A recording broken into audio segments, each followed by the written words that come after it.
Film je Opštinsko dijete i taj film je iz 53. snimio ga je Puriša Đorđević koji će zapravo postati renomiran upravo u ovim 60. godinama kao jedan od autora jugoslavenskog filma i vrlo zanimljivo, on je upravo jedan od tih rijetkih koji su zapravo, kod njega je također bilo seksualnosti i erotike, međutim ne u ovom, da kažem, sadističkom ključu, nego mnogo duhovitije, mnogo ironičnije. Muškarac, jedan priča Opštinsko dijete, to je Nušić, znači još uvijek smo u ovom registru istorijske predsocijalističke prošlosti.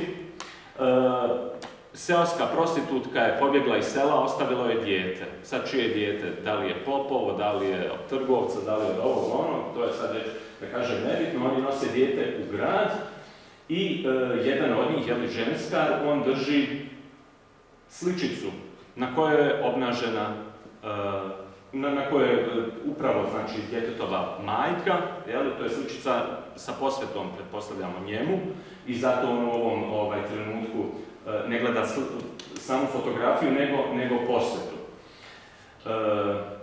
To je slika žene sa obnaženom dojkom. I na neki način ovo je prva ili već druga u nizu. Prva dojka je bila, obnažena žena je bila kao silueta.